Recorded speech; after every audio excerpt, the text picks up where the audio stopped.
be watching my film and talking through why we did some specific shots, why we edited the way we did, why in this order, and things along the lines of just editing, and me talking about why, as the editor and director, I decided to do it the way I did. So.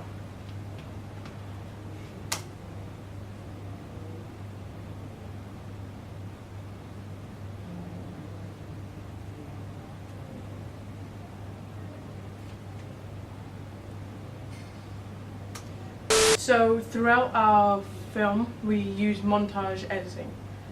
We decided to do this it's a way of getting across 3 of our stories. We have 3 different things going on at once, and the only way to put across these 3 stories in a 2-minute space of time is to montage them together.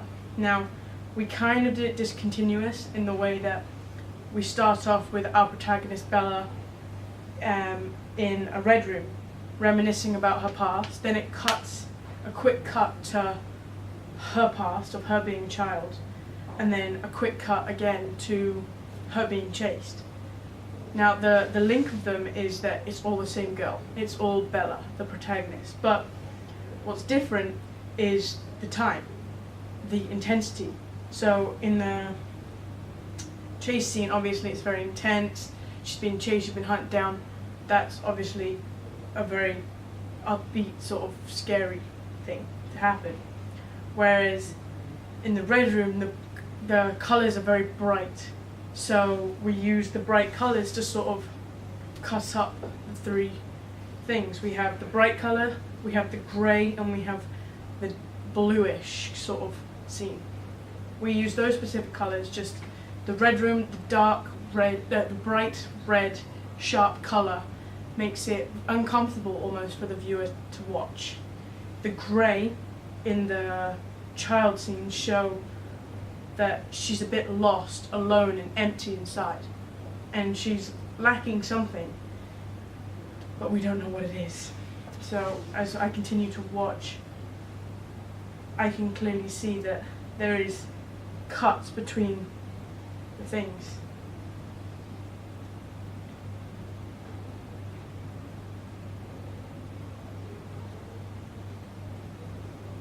We cut it to mix with the sound.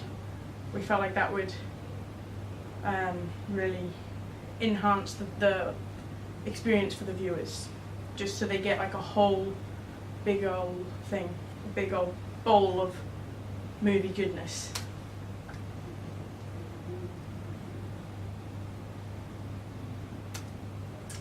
In the dark rooms, we enhanced the redness. The redness when we actually filmed was not as bright as it actually was. In editing, I made it brighter, just so in some of the scenes, like the one here, the image is being put up by our protagonist. You can clearly see that there's pictures there, but because the red is so bright, you cannot clearly see that who the people are in the picture, what the picture is even of. But you can distinctly see people there, which is what the look we were kind of going for.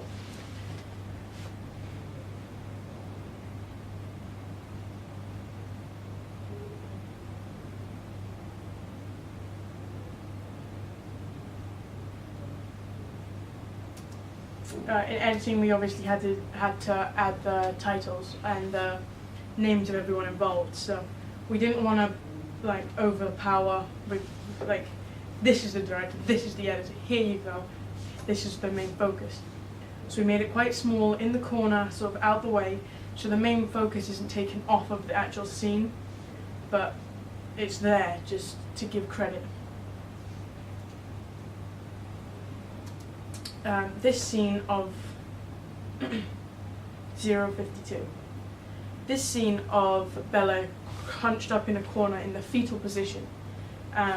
The surroundings is grey. We took out a lot of the colours. We made it very dark and grey, just because grey is a kind of colour which can mean so many different things.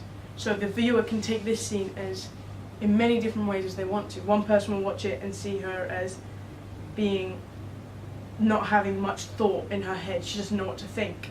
Another might take it as she's afraid, she's scared. And it's all about how the viewer views the colour and views this image. So we put it in and we try and let the viewer tell their own story from what's going to happen.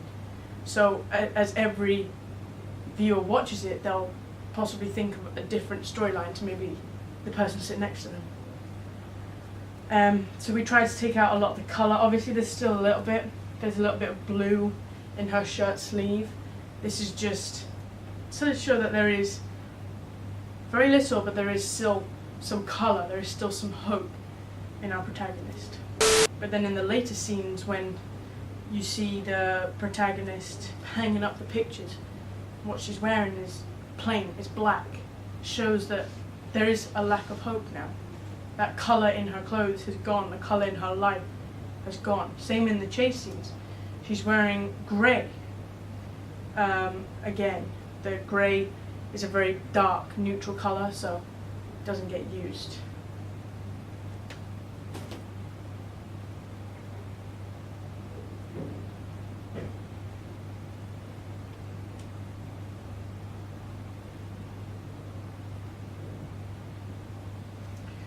We wanted to do our shots from some different angles, give the viewer a sense of surroundings. So we've done some shots over the shoulder of as the protagonist, as a child, walking into her room and just sitting on the bed. There's no speaking, nothing, but you can tell that she feels alone just from using the behind the shoulder shot.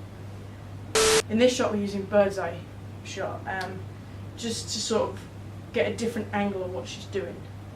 We kind of see a little bit of her actually picking up the photos to hang them up. We're seeing her facial expression from a new angle. We're seeing what she's doing from the other side, and we just thought it gives a bit of context to where she is a bit more. Lets the viewers see the surroundings.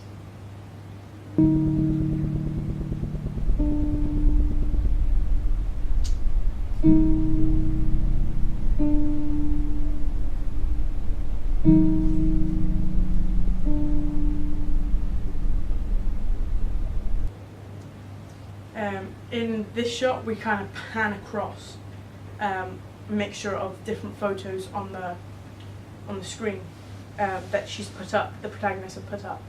We wanted to do this just so you've seen her put them up, you've seen sort of what they are, but now we're doing a closer shot so you can actually see that she's with a friend in one of these photos. She did have a relatively normal, relatively basic childhood until something happened. We don't know what happened yet because it's only the opening, but something must have happened to have changed her from this happy-go-lucky girl to scared or upset or whatever it is, which the viewer will have to think of themselves. Also, we're doing a close-up shot while we pan, just so you can see better the people in the photo. You can clearly see that it is Bella in the photo, not just some random kids. We did that just in the previous shots. Because the red was so bright, you couldn't clearly see the faces in the picture, but now with the close-up shot you can do. What does all of that mean? We're trying to create confusion because we have 3 different storylines going on and 3 different things occurring, which confuses the audience and can cause them to question and gratify them into wanting to watch further into the film, which was the kind of look we were going for in our film.